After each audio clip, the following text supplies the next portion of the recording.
ನಮಸ್ಕಾರ ವಿದ್ಯಾರ್ಥಿಗಳೇ, ನಾನು ನಿಮ್ಮ ಅಜಿತ್ ಗಣಿತ ಶಿಕ್ಷಕ. ನಿಮಗೆ ತರಗತಿಗೆ ಸುಸ್ವಾಗತ. ಹೇಗಿದ್ದೀರಿ? ಚೆನ್ನಾಗಿ ಅಭ್ಯಾಸ ಮಾಡ್ತೀರಿ ಅಂತ ತಿಳ್ಕೊಂಡಿದ್ದೀನಿ. ನಿಮಗೆ ಕೆಲವೊಂದು ಹಿಂದಿನ ತರಗತಿಯಲ್ಲಿ ಮನೆ ಕೆಲಸ ಕೊಟ್ಟಿದ್ವಿ, ಅದನ್ನು ನೀವು ಮಾಡಿರ್ಬೋದು ಅಂತ ತಿಳ್ಕೊಂಡಿದ್ದೀನಿ. ಮಾಡಿದ್ರು ಒಳ್ಳೆಯದು, ಮಾಡಿಲ್ಲ ಅಂದರೆ ಇವತ್ತು ಇಲ್ಲಿ ಬಿಡಿಸೋಣಂತೆ, ನೀವು ಅದನ್ನು ನೋಡಿರಿ. ಅಥವಾ ನೀವು ಮಾಡಿ ಏನಾದರೂ ನಿಮಗೆ ಇದನ್ನು ಹೋಲಿಕೆ ಮಾಡಿದಾಗ ತಪ್ಪನಿಸಿದರೆ ಅದನ್ನು ನೀವು ಸರಿ ಮಾಡಿಕೊಡ್ರಿ. ಆಮೇಲೆ ಇದು ಬಿಟ್ಟು ನಿಮಗೇನಾದರೂ ಏನಾದರೂ ಸಂದೇಹಗಳಿದ್ದರೆ ನಮಗೆ ಮೆಸೇಜ್ ಅಥವಾ ನೀವು ನಮಗೆ ಹೇಳಿ, ನಾವು ಅದನ್ನು ನಿಮಗೆ ಬಿಡಿಸ್ಕೊಡ್ತೀವಿ. ಸರಿನಾ? ಸೊ ನಿಮಗೆ ನಾವು ಇದು ಯಾವುದೋ ಅಭ್ಯಾಸ 3.3ರಲ್ಲಿ ಒಂದನೇ ಮುಖ್ಯ ಪ್ರಶ್ನೆಯಲ್ಲಿ 3 ಮಾಡಿದ್ವಿ. ಒಂದನ್ನು ನಿಮಗೆ ಮನೆ ಕೆಲಸ ಅಂತ ಕೊಟ್ಟಿದ್ವಿ. 4ನೇ ಪ್ರಶ್ನೆ ಏನಂತಿದೆ ಅದು? ಇವುಗಳನ್ನು ನಾವೇನು ಮಾಡಬೇಕು?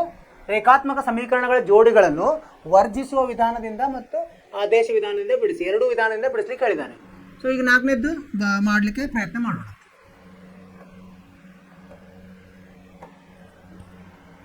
ನಾಲ್ಕನೇ ಪ್ರಶ್ನೆ ಏನಿದೆ? ಸಮೀಕರಣಗಳನ್ನು ಬರ್ಕೊಳ್ಳೋಣಂತೆ. ಮೊದಲು x/2 ಪ್ಲಸ್ 2y/3 ಸಮ ಎಷ್ಟು? ಋಣ 1. ಇದು 1ನೇದ್ದು. ಇನ್ನೊಂದು ಯಾವ್ದು ಕೊಟ್ಟಿದ್ದಾರೆ? x ಋಣ y ಭಾಗಲಬ್ಧ 3 ಸಮ 3. ಇವೆರಡು ಸಮೀಕರಣವೇ. ಹೇಗಿದೆ ಇವು? ಭಿನ್ನ ರಾಶಿ ರೂಪದಲ್ಲಿದೆ. ಅದನ್ನು ನಾವು ಮೊದಲು ಸರಳ ಸಮೀಕರಣ ಮಾಡೋಣ. ಏನು ಮಾಡಬೇಕು? ಅದಕ್ಕೆ ಸರಳ ಸಮೀಕರಣ ಮಾಡಲಿಕ್ಕೆ ನಾವು ಲಸ ತೊಗೊಂಡು ಮಾಡ್ತೀವಿ. ಈಗ ಇದಕ್ಕೆ 1ನೇದಕ್ಕೆ ಏನು ಮಾಡೋಣಂತೆ? ಇದಕ್ಕೆ 1 ಅಂತ ಹೇಳೋಣಂತೆ, ಇದಕ್ಕೆ 2 ಅಂತ ಹೇಳೋಣ. ಸರಿನಾ? ಈಗ 1ನೇ ಪ್ರಶ್ನೆಗೆ 1ನೇ ಸಮೀಕರಣಕ್ಕೆ ಪರಿಹಾರ ಬರೆಯೋಣಂತೆ. ಪರಿಹಾರ 1ನೇ ಸಮೀಕರಣಕ್ಕೆ ಏನು ಮಾಡೋಣ? 1ಕ್ಕೆ 6ರಿಂದ ಗುಣಿಸಿದಾಗ, 6 ಇದಕ್ಕೆ ಗುಣಿಸ್ತೀವಿ ನಾವು, 6 ಲಸ 2 ಮತ್ತು 3ರ ಲಸ 6 ಇದೆ. 6ರಿಂದ ಗುಣಿಸಿದಾಗ ಏನಾಗುತ್ತೆ? ಬರೆಯೋಣ ಅಂತೀನಿ. ಈಗ ಇದೇನಾಗುತ್ತೆ? 2 3 6 ಅಂದರೆ 3x ಆಗ್ತದೆ. 3x ಪ್ಲಸ್ 3 2 6 ಅಂದರೆ 4y ಸಮ ಇಲ್ಲಿ 1 6 ಗುಣಿಸ್ಬೇಕು ಅಂದರೆ ಋಣ 6 ಆಗ್ತದೆ. ಇದಕ್ಕೆ ನಾವು 3 ಅಂತ ಹೇಳೋಣ. ಸರಿನಾ? ಇದಕ್ಕೇನು? ಇದು ಭಿನ್ನರಾಶಿ ರೂಪದಲ್ಲಿ. ಇದಕ್ಕೇನು? 1 ಮತ್ತು 3ರ ಲಸ ಎಷ್ಟು? 3. ಸರಿ. ಇದಕ್ಕೇನಂತ ನೋಡಂತೆ? 2ಕ್ಕೆ ಎಷ್ಟರಿಂದ ಗುಣಿಸ್ಬೇಕು ನಾವು? 3ರಿಂದ ಗುಣಿಸಿದಾಗ ಎಷ್ಟು ಬರ್ತದೆ? ಇಲ್ಲಿ 3x ಋಣ ಇದು 3 1 ಬರ್ತದೆ. y ಸಮ 3 3 9. ಇದು ಎಷ್ಟನೇದು? 4ನೇ ಸಮೀಕರಣ ಆಯ್ತು. ಸಮೀಕರಣ ಬದಲಿ ಆಯ್ತು. ಈಗೇನು ಮಾಡೋಣ ಅಂತ? ನಾವು ವರ್ಜಿಸುವ ವಿಧಾನ ಮಾಡಬೇಕು. ವರ್ಜಿಸುವ ವಿಧಾನ ಅಂದರೆ ಈಗ ನೋಡಿ, 2ರಲ್ಲಿ ಒಂದು ಸಮೀಕರಣದ ಒಂದು ಚರಾಕ್ಷರಗಳನ್ನು ಒಂದೇ ಸಹಗುಣಕ ಮಾಡ್ಕೋಬೇಕು ನಾವು. ಇಲ್ಲಿ ನೋಡಿ, ಇಲ್ಲಿ 3x ಇದೆ, ಇಲ್ಲಿ 3x ಒಂದೇ ಇದೆ. ಹೀಗಾಗಿ ಇದನ್ನು ಚಿಹ್ನೆಗಳು ಏನಿದೆ? 2 ಧನ ಇವೆ. ಅವಾಗ ಏನು ಮಾಡಬೇಕು? ನಾವು ಒಂದು ಸಮೀಕರಣದಲ್ಲಿ ಇನ್ನೊಂದನ್ನು ಏನು ಮಾಡಬೇಕು? ಕಳಿಬೇಕು.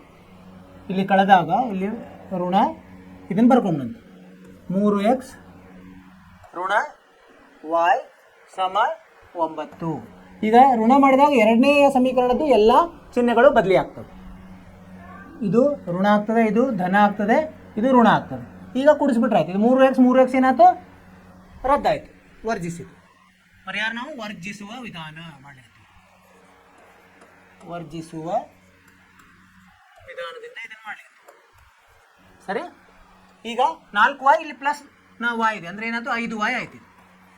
ಸಮ ಈಗೇನಾಯ್ತು? 2 ಋಣ ಇದೆ, -6 -9 ಕೂಡಿಸಿದಾಗ -15 ಬಂತು. y ಎಷ್ಟು ಬರುತ್ತೆ?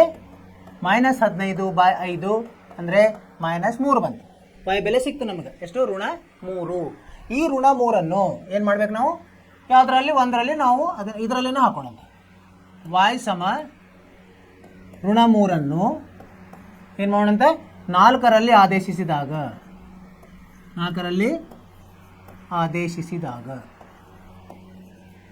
ಏನಾಗುತ್ತೆ?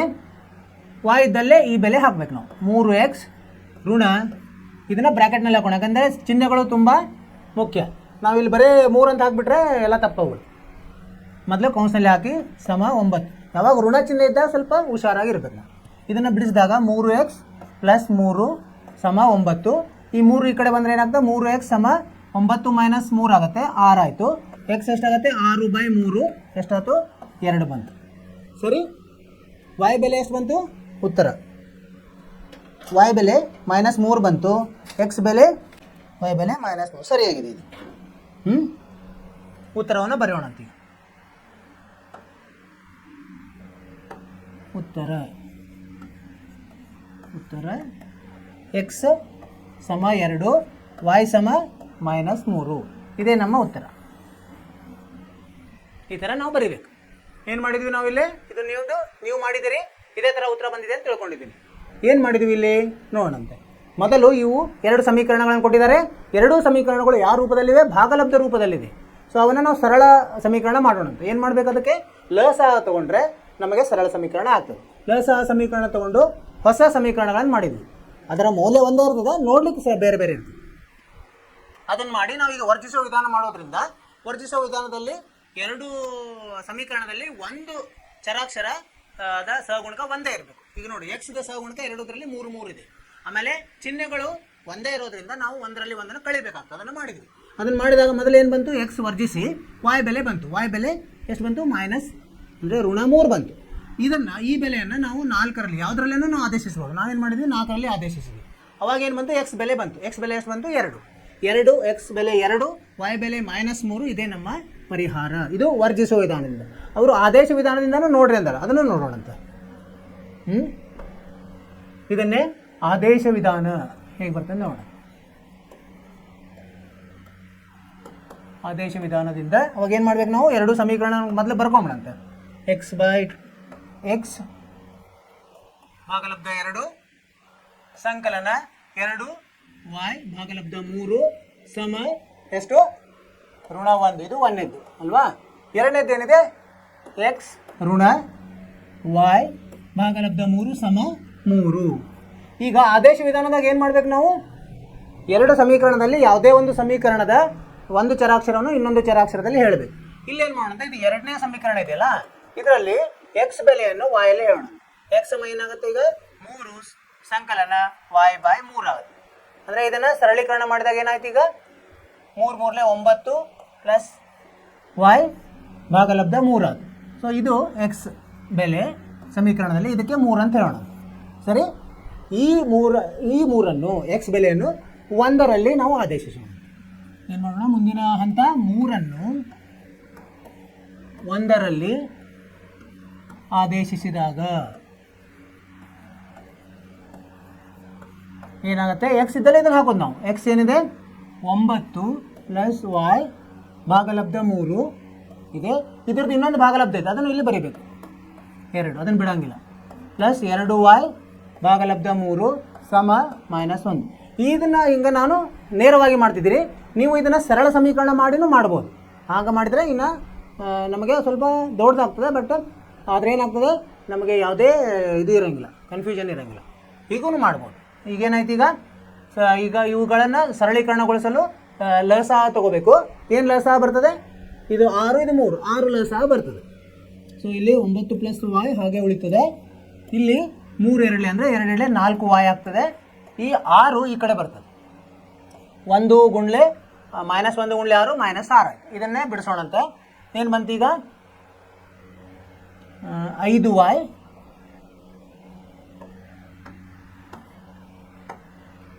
4y ಪ್ಲಸ್ 4y ಅಂದರೆ 5y ಆಯಿತು. ಈ 9ಅನ್ನು ಈ ಕಡೆ ತೊಗೊಂಡೋದ್ರೆ -9 ಆಯಿತು, -15 ಆಯಿತು. y ಬೆಲೆ ಎಷ್ಟಾಯ್ತು ಈಗ? -15/5 ಅಂದರೆ -3 ಆಯಿತು. ಈ ಬೆಲೆಯನ್ನು ಇದರಲ್ಲಿ ನಾವು ಆದೇಶಿಸೋಣ.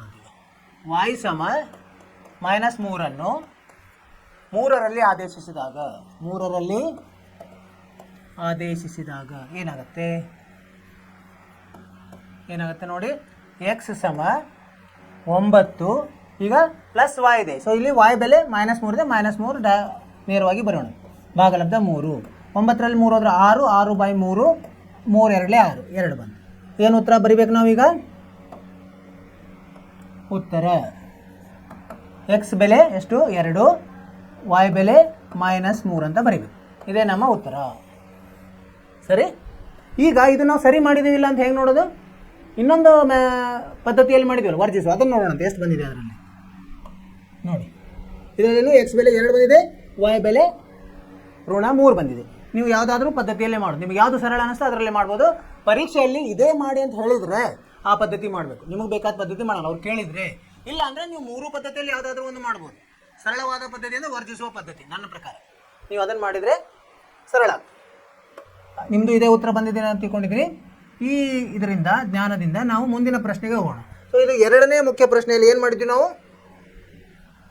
1, 2 ಬಿಡಿಸಿದ್ವಿ, ಸರಿನಾ? 3ನೇದಿದೆ, 2ರಲ್ಲಿ 3ನೇದು.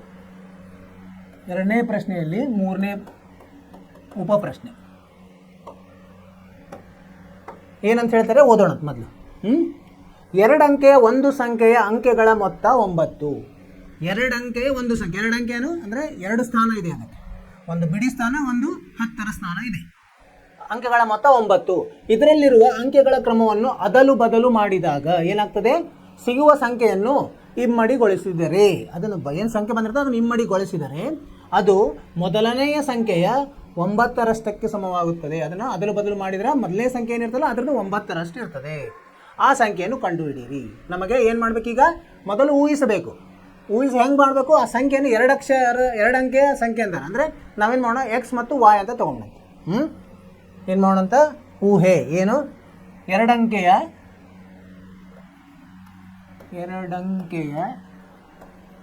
ಸಂಖ್ಯೆ ಏನಿರಲಿ? ಎಕ್ಸ್ ವಾಯ್ ಇರಲಿ. ಇದನ್ನು ನಾವು ಬಿಡಿಸಿ ಬರಿಬೇಕಾಗ್ತದೆ. ಈಗ ಎಕ್ಸ್ ವಾಯ್ ಅಂದರೆ ಎಕ್ಸ್ ಗುಂಡ್ಲೆ ವಾಯ್ ಅಲ್ಲ ಅದು. ಈಗ 21 ಅಂತಂದ್ರೆ ಒಂದು ಯಾವುದೋ ಅಂಕೆ ತೊಗೊಂಡ್ರೆ 21 ಅಂದರೆ 2 ಗುಂಡ್ಲೆ 1 ಅಂತ ಬರಲಿಕ್ಕೆ ಬರೋಂಗಿಲ್ಲ. 2 10ನೇ ಸ್ಥಾನದಲ್ಲಿದೆ, ಅದು 2 ಗುಂಡ್ಲೆ 10 ಪ್ಲಸ್ ಅಥವಾ ಅಧಿಕ ಬಿಡಿ ಸ್ಥಾನದಲ್ಲಿದೆ, ಅದಕ್ಕೆ ಕೂಡಿಸ್ಬೇಕಾಗ್ತದೆ. ಇದನ್ನು ಹೆಂಗೆ ಬರಿಬೋದು ನಾವು? ಇದನ್ನು ಎಕ್ಸ್ ವಾಯ್ ಅಂದರೆ ಹೆಂಗೆ ಬರಿಬೋದು ನಾವು? 10x plus Y. ಇದು ನಿಜವಾದ ಸಂಖ್ಯೆ. ನಾವು ನಮ್ಮ ಅನುಕೂಲಕ್ಕೆ ನಾವು ಆ ಥರ ಬರಿತೀವಿ, ಸರಳವಾಗಿ ಹೇಳಕ್ಕೆ ಎಕ್ಸ್ ವಾಯ್ ಅಂತ ಹೇಳಿ. ಇದು ಸಂಖ್ಯೆ, ನಿಜವಾದ ಸಂಖ್ಯೆ.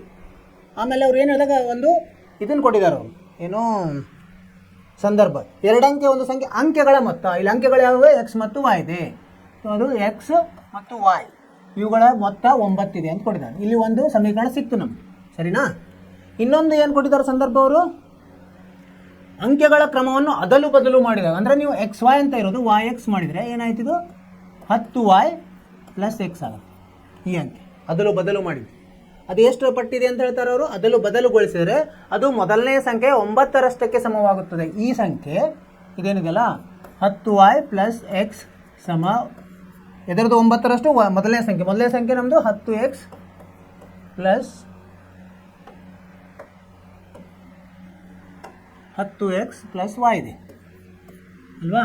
ಈ ಥರ ಒಂದು ಸಂದರ್ಭ, ಒಂದು ಅಂಕೆಗಳ ಮೊತ್ತ ಒಂದು ಸಂದರ್ಭ, ಮತ್ತು ಅದನ್ನೇ ಅದಲು ಬದಲು ಮಾಡಿದಾಗ ಮೊದಲನೇ ಸಂಖ್ಯೆಗೆ ಇರುವ ಸಂಬಂಧ, ಅದೊಂದು ಸಂದರ್ಭ.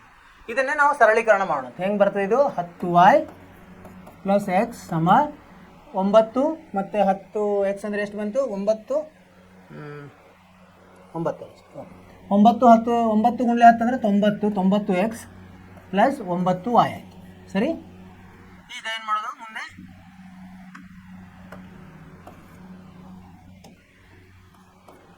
ಈಗ ಅವನ್ನೆಲ್ಲ ಈ ಕಡೆ ತೊಗೊಂಬರೋಣ. ಅಂದರೆ 90x ಅಲ್ಲಿ ಎಕ್ಸ್ ಹೋದರೆ ಎಷ್ಟಾಗುತ್ತೆ? 89x ಆಯಿತು ಅಲ್ವಾ?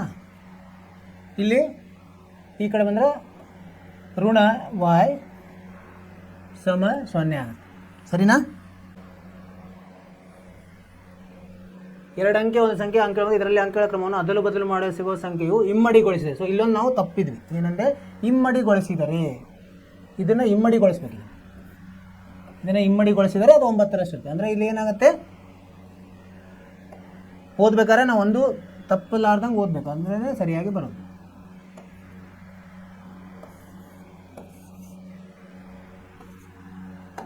ಈಗೇನಾಗುತ್ತೆ? 2 ಇಮ್ಮಡಿಗೊಳಿಸಿದರೆ ಅದು ಇದು ಕೊಟ್ಟಿದೆ ಸಂಬಂಧ. 20y 2x ಸಮ 90x ಪ್ಲಸ್ 9y. ಈಗ ಇದನ್ನು ಈ ಕಡೆ ತೊಗೊಂಬರೋಣ ಅಂತ ಅಲ್ವಾ? ಏನಾಗುತ್ತೆ? 90x 2xಗೆ ಬಂದರೆ ಋಣ 2x ಆಗ್ತದೆ, 88x. ಇದು 20y ಈ ಕಡೆ ಬಂದರೆ ಏನಾಗುತ್ತೆ? ಋಣ 20y ಆಗ್ತದೆ, ಅಂದರೆ ಋಣ 11y ಆಯಿತು. ಋಣ 20y ಧನ 9y ಋಣ 11y ಸಮ 0 ಆಯಿತು. ಇದನ್ನು ಇನ್ನು 11ರಲ್ಲೇ ಭಾಗಿಸ್ಬಿಡೋಣಂತೆ ಅಲ್ವಾ. 11ರಿಂದ ಭಾಗಿಸಿದಾಗ ಏನಾಗ್ತದೆ, ಇದೇನಾಗುತ್ತೆ 88 ಭಾಗಲಬ್ಧ 11 ಅಂದರೆ 8, 8x ಋಣ y ಸಮ 0 ಸರಿ. ಇದು ನಾವೇನು ನೋಡೋಂತ ಇದಕ್ಕೆ ಎರಡನೆಯ ಸಮೀಕರಣ. ಈಗೇನು ನೋಡೋಣ, ಇದನ್ನು ಇವೆರಡು ನೋಡಿ, ಇಲ್ಲಿ y ಇದೆ ಅಲ್ಲಿ y ಇದೆ ಅಂದರೆ ಸಗುಣಕ ಒಂದೇ ಇದೆ, ಚಿಹ್ನೆಗಳು ಬೇರೆ ಬೇರೆ ಇದೆ. ಬೇರೆ ಬೇರೆ ಇದ್ದಾಗ ಏನು ಮಾಡ್ಬೇಕು, ನಾವು ಕೂಡಿಸ್ಬೇಕು. ಇದನ್ನು ಇದ್ರ ಕೆಳಗೆ ಬರ್ಕೊಂಬಿಡಂತೆ 8x ಋಣ y ಸಮ 0. ಇದು ಎರಡನೇದು ಅಲ್ವಾ. ಈಗ ಇದನ್ನು ಕೂಡಿಸೋಣ. ಇವೆರಡನ್ನು ಕೂಡಿಸಿದಾಗ ಏನಾಗ್ತದೆ, ಚಿಹ್ನೆಗಳೇನು ಬದಲಿ ಆಗಲ್ಲ.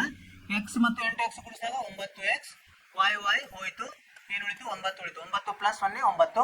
ಎಕ್ಸ್ ಎಷ್ಟು ಬಂತು, 9/9 1 ಬಂತು ಎಕ್ಸ್ ಬೆಲೆ.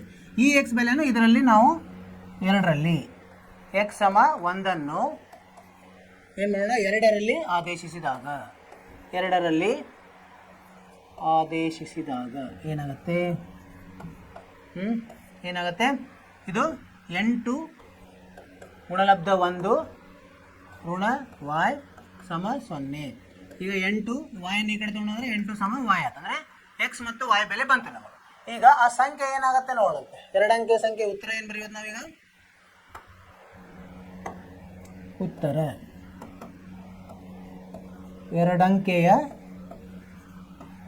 ಸಂಖ್ಯೆ ಏನಂತ ನಾವು ಊಹಿಸಿದ್ವಿ, ಎಕ್ಸ್ ವೈ ಅಂತ ಊಹಿಸಿದ್ವಿ. ಅಂದರೆ ಇದರ ಏನು ಎಕ್ಸ್ ಇದ್ದಲ್ಲಿ ಎಷ್ಟು ಹಾಕ್ಬೇಕು, ನಾವು 1 ಹಾಕಬೇಕು, y ಇದ್ದಲ್ಲಿ 8 ಹಾಕಬೇಕು, 18.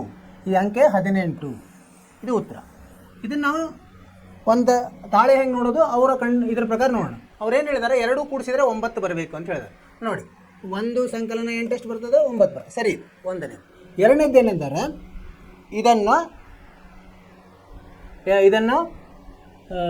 2ರಷ್ಟು ಮಾಡಿದರೆ, ಅಂದರೆ 18 ಇರೋದ್ರಿಂದ 2 × 18 ಮಾಡಿದರೆ ಇದು ಎದಕ್ಕೆ ಸಮ, ಇದರದ ಇನ್ನೊಂದರೆ 9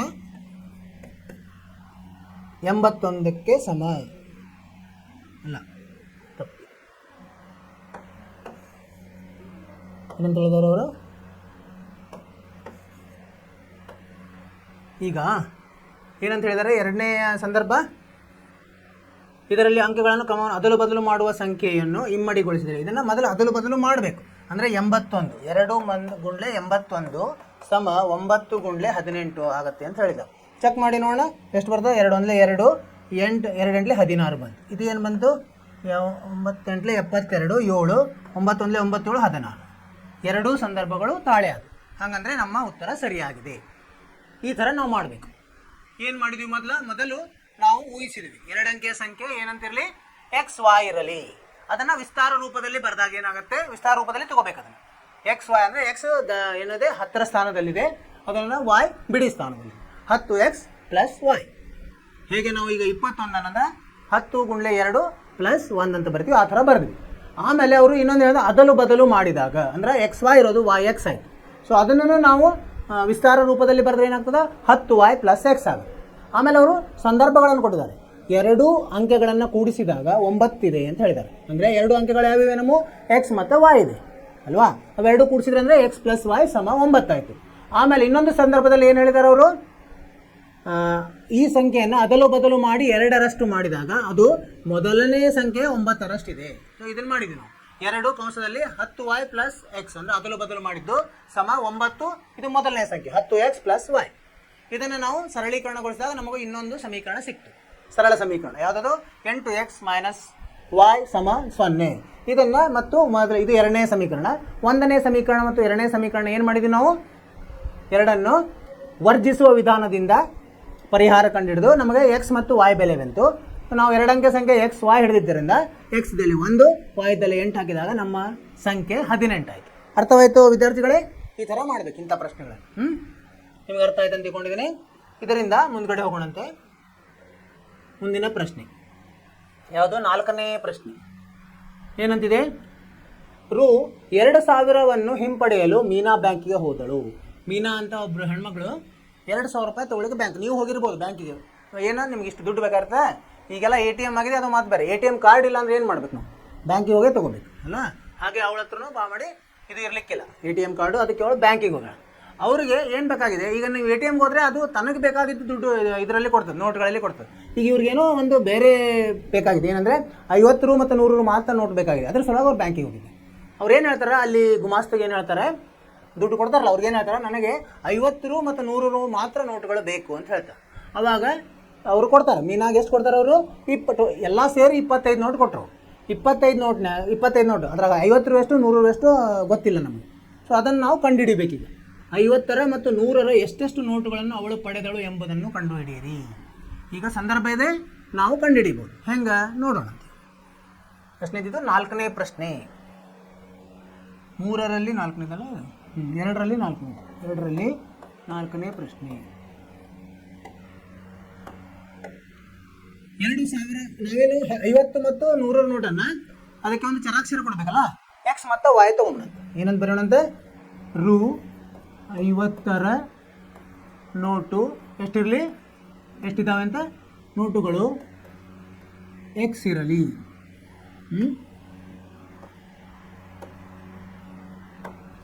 ಎಕ್ಸ್ ಇರಲಿ. ಆಮೇಲೆ ರು 100 ನೋಟುಗಳು ವಾಯ್ ಇರಲಿ. ಇವು ಎಕ್ಸ್ ನಂಬರ್ಗಳಂದರೆ ಅಷ್ಟು ಸಂಖ್ಯೆ ಇದ್ರೆ ಇವು ವಾಯ್ ಸಂಖ್ಯೆ ಇರಲಿ. ಅದ್ರ ಮೇಲೆ ಈಗ ನಾವು ಸಮೀಕರಣ ಬರೆಯೋಣಂತೆ. ಈಗ 2000 ರೂಪಾಯಿ ಬಂದದ. ಎಷ್ಟು ತೆಗೆದಾರ ಅವರು, 2000. ಹೆಂಗೆ ಬಂತು 2000? 50 ರು ಎಕ್ಸ್ ನೋಟುಗಳು ಅಂದರೆ ಈಗ ಪರಿಹಾರ ಬರೆಯೋಣಂತೆ. ಪರಿಹಾರ ಇದು ಯಾವುದು, ವರ್ಜಿಸುವ ವಿಧಾನ. ಮೊದಲು ಸಮೀಕರಣ ಮಾಡೋಣಂತೆ.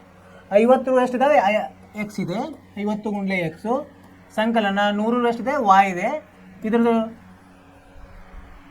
ಪೂರ್ತಿ ಬೆಲೆ ಎಷ್ಟಿದೆ, 2000 ರೂಪಾಯಿ ಇದೆ. 2000 ಇದೇನು ಬಂತು, ನಮ್ಮದು 1ನೇ ಸಮೀಕರಣ ಬಂತು. 2ನೇ ಸಮೀಕರಣ ಏನಂತ ಹೇಳ್ತಾರೆ ಅವರು, ಎರಡೂ ನೋಟುಗಳು ಸೇರಿಸಿದರೆ ಅಂದರೆ ಎಕ್ಸ್ ನೋಟು ವಾಯ್ ನೋಟು ಸೇರಿಸಿದ್ರೆ 25 ಇದೆ ಅಂತ ಹೇಳಿದ್ರು. ಅಂದರೆ ಎಕ್ಸ್ ಪ್ಲಸ್ ವಾಯ್ ಸಮ 25. ಇದಕ್ಕೇನಂತ ಹೇಳೋಣ ನಾವು, 2ನೇದು ಅಂತ ಹೇಳೋಣ. ಈಗ ನಾವೇನು ಮಾಡಬೇಕಪ್ಪ, ಈಗ ನೋಡಿ ಇದನ್ನೇನು ಇನ್ನೂ ಸರಳೀಕರಣ ಮಾಡ್ಲಿಕ್ಕೆ ಬರುತ್ತೆ ನೋಡಂತ.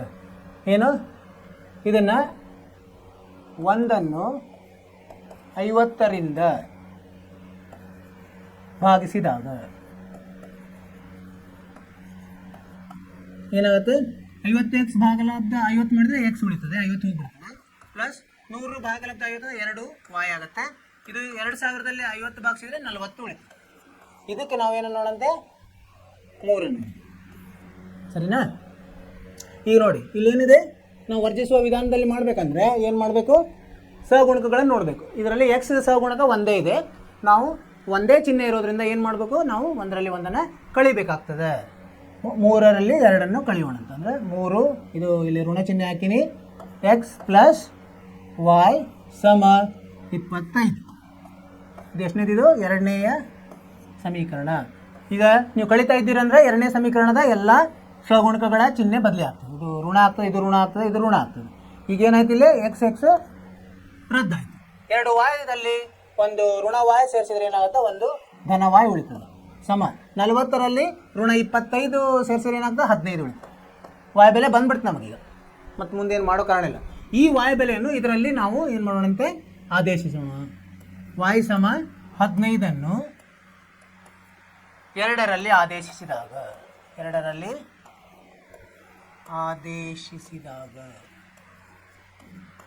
ಏನಾಗುತ್ತೆ, ವಾಯ್ದಲ್ಲಿ 15 ಹಾಕೋದು. ಈಗ ವಾಯ್ ಪ್ಲಸ್ 15 ಸಮ 25. ವಾಯ್ ಸಮ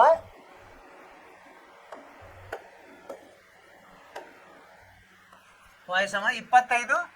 15 ಕಳೆದ್ರೆ ಋಣ ಆಗ್ತದೆ. 25 ಮೈನಸ್ 15 ಎಷ್ಟು ಬಂತು, 10. ಅಂದರೆ ಏನು ಅರ್ಥ ಆಯ್ತು, ಈಗ ಇಲ್ಲಿ ಏನಾಯ್ತು, ಎಕ್ಸ್ ಬೆಲೆ ಬಂತು, ವಾಯ್ ಎಲ್ಲ ತಪ್ಪು.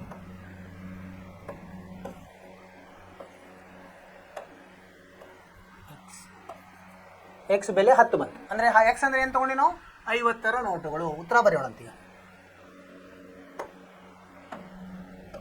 ಉತ್ತರ ಅಂದರೆ ಏನು ಬರಿಬೇಕು ನಾವು, ರು 50ರ ನೋಟುಗಳು. ಏನಂತ ತೊಗೊಂಡಿದ್ವಿ ನಾವು, ಎಕ್ಸ್ ಅಂತ ತೊಗೊಂಡಿವಿ. ಎಕ್ಸ್ ಸಮ ಎಷ್ಟು, 10 ನೋಟುಗಳು. ಆಮೇಲೆ ರು 100ರ ನೋಟುಗಳು. ವಾಯ್ ಅಂತ ತೊಗೊಂಡಿದ್ವಿ, ಎಷ್ಟು? 15 ನೋಟುಗಳು. ಇದೇ ಕೇಳಿದಾರಲ್ಲ ಅವರು. ಈಗ ನೋಡಿ, ಎರಡನ್ನ ನಾವು ತಾಳೆ ನೋಡ್ಬೋದಾ? ಎರಡು ಅಂಗಿ ಕೂಡಿಸಿದ್ರೆ ಏನಾಗುತ್ತೆ? 25 ಬರ್ತದೆ. ಇದು ಸರಿ ಇದೆ. ಆಮೇಲೆ ಇದಕ್ಕೆ 10 ಗುಣಿಸಿ, ಎಷ್ಟು ಬಂತು? 50ಕ್ಕೆ 10 ಗುಣಿಸಿದರೆ 50 ಗುಣಾಕಾರ 10 ಅಂದರೆ 500 ರೂಪಾಯಿ ಬಂತು. ಆಮೇಲೆ ವಾಯ್ ಅಂದರೆ ಎಷ್ಟಿದೆ? 15 ಇದೆ. 100ಕ್ಕೆ 15 ಗುಣಿಸಿದರೆ ಎಷ್ಟು ಬಂತು? 1500 ಬಂತು. ಇವೆರಡನ್ನು ಸೇರಿಸಿದಾಗ 2000 ಬಂತು. ಸರಿನಾ? ಇದು ಸರಿ ಹೋಯ್ತು, ತಾಳೆ ಸರಿ ಹೋಯ್ತು. ಕರೆಕ್ಟ್? ಅರ್ಥವಾಯ್ತು ಅಂತ ತಿಳ್ಕೊಂಡಿದ್ದೇನೆ. ಏನು ಮಾಡಿದ್ವಿ ನಾವು? ಮೊದಲು ನಾವು ಎಕ್ಸ್ ಮತ್ತು ವಾಯ್ ಅಂತ ತಿಳ್ಕೊಂಡಿದ್ವಿ. ನಮಗೆ ಗೊತ್ತಿಲ್ಲ 50 ನೋಟ್ ಎಷ್ಟಿದೆ, 100 ನೋಟ್ ಎಷ್ಟಿದೆ ಅಂತ. 50 ನೋಟುಗಳು ಎಕ್ಸ್ ಇರಲಿ, 100 ನೋಟ್ ವಾಯ್ ಇರಲಿ ಅಂತ ತಿಳ್ಕೊಂಡ್ವಿ. ಆಮೇಲೆ ನಾವು ಸಮೀಕರಣಗಳನ್ನು ರಚಿಸಿದ್ವಿ. ಅದರ ಬೆಲೆಯನ್ನು 2000ಕ್ಕೆ ನಾವು ಏನು ಮಾಡಿದ್ವಿ? ಸಮ ಮಾಡಿದ್ವಿ. 50 ಗುಂಡ್ಲೆ ಎಕ್ಸು ಪ್ಲಸ್ 100 ಗುಂಡ್ಲೆ ವಾಯ್ ಸಮ 2000. ಇದು ಒಂದು ಸಮೀಕರಣ ಬಂತು. ಇನ್ನೊಂದು ಸಮೀಕರಣ, ಇವೆರಡೂ ನೋಟುಗಳು ಸೇರಿದ್ರೆ 25 ಇದೆ ಅಂತ ಅದು ಹೇಳಿದ್ದಾರೆ. ಸೊ ಅದರಲ್ಲಿ ಒಂದು ಸಮೀಕರಣ ಮಾಡಿದ್ವಿ. ಸೊ ಇದನ್ನು ಒಂದನೇ ಸಮೀಕರಣವನ್ನು ಸರಳೀಕರಣಗೊಳಿಸಿದಾಗ ಏನಾಯ್ತು ನಮಗೆ? ಎಕ್ಸ್ ಪ್ಲಸ್ 2 ವಾಯ್ ಸಮ 40 ಬಂತು. ಅದು ಒಂದು ಸಮೀಕರಣ. ಇನ್ನೊಂದು ಸಮೀಕರಣ, ಎರಡನೇ ಸಮೀಕರಣ, ಅದನ್ನು ಒಂದರ ಕೆಳಗೆ ಒಂದು ಇಟ್ಟುಕೊಂಡು ನಾವು ಎಕ್ಸನ್ನು ವರ್ಜಿಸಿದ್ವಿ. ಅದನ್ನು ಏನು ಮಾಡಿದ್ವಿ? ಕಳೆದು ಎಕ್ಸು ರದ್ದಾಯಿತು, ವಾಯ್ ಒಂದೇ ಉಳಿತು, ವಾಯ್ ಬೆಲೆ ಸಿಕ್ತು. ಈ ವಾಯ್ ಬೆಲೆಯನ್ನು ಒಂದು ಎರಡನೇ ಸಮೀಕರಣದಲ್ಲಿ ಆದೇಶಿಸಿ ಮಾಡಿದ್ವಿ. ಅಲ್ಲಿ ನಮಗೆ ಎಕ್ಸ್ ಬೆಲೆ ಬಂತು. ಸೊ ಇವು ಎಕ್ಸ್ ಮತ್ತು ವಾಯ್ ಬೆಲೆಯನ್ನು ನಾವು ಈ ಥರ ಉತ್ತರದಲ್ಲಿ ಬರೆದ್ವಿ. ನಿಮಗೆ ಅರ್ಥವಾಗಿದೆ ಅಂತ ತಿಳ್ಕೊಂಡಿದ್ದೀನಿ. ನೀವು ಪ್ರಯತ್ನ ಮಾಡಿ, ನೀವು ಸ್ವಂತವಾಗಿ ಮಾಡಿದರೆ ಇದರಲ್ಲಿ ನಿಮಗೆ ಆತ್ಮವಿಶ್ವಾಸ ಜಾಸ್ತಿ ಆಗ್ತದೆ. ಮಾಡಿ ಇದನ್ನು ತಾಳೆ ನೋಡಿ. ಸರಿನಾ? ಈಗ ಇದರಿಂದ ನಾವು ಮುಂದ್ಗಡೆ ಹೋಗೋಣಂತೆ. ಯಾವುದಿದೆ? 5ನೇದಿದೆ. 5ನೇ ಪ್ರಶ್ನೆ.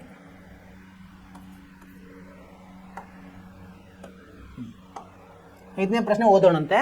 ಒಂದು ಎರವಲು ಗ್ರಂಥಾಲಯದಲ್ಲಿ ಮೊದಲ 3 ದಿನಕ್ಕೆ ಒಂದು ನಿಗದಿತ ಶುಲ್ಕವಿದೆ.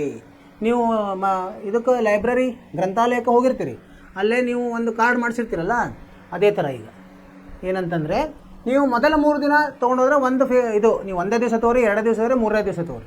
ಮೊದಲ 3 ದಿವಸಕ್ಕೆ ಒಂದು ಶುಲ್ಕವನ್ನು ಏನು ಮಾಡಿದ್ದಾರೆ ಅವರು? ನಿಗದಿತ ಮಾಡಿಬಿಟ್ಟಾರೆ. ಆಮೇಲೆ ನೀವು ಎಕ್ಸ್ಟ್ರಾ ದಿವಸಗಳನ್ನು ಇಟ್ಕೊಂಡ್ರೆ ಅಂದರೆ ಅದಕ್ಕೆ ಬೇರೆ ಶುಲ್ಕ. ಆ ಬಳಿಕದ ಪ್ರತಿಯೊಂದು ದಿನಕ್ಕೂ ಒಂದು ಹೆಚ್ಚುವರಿ ಶುಲ್ಕ ಇರ್ತದೆ. ಮೊದಲ 3 ದಿವಸದ್ದು ಕೊಡಲೇಬೇಕು. ಆಮೇಲೆ ಎಷ್ಟು ಇದೆಯಲ್ಲ ಅಷ್ಟು ದಿವಸದ್ದು ಅದಕ್ಕೆ ಗುಣಲಬ್ಧ ಮಾಡಿ ಕೊಡಬೇಕು.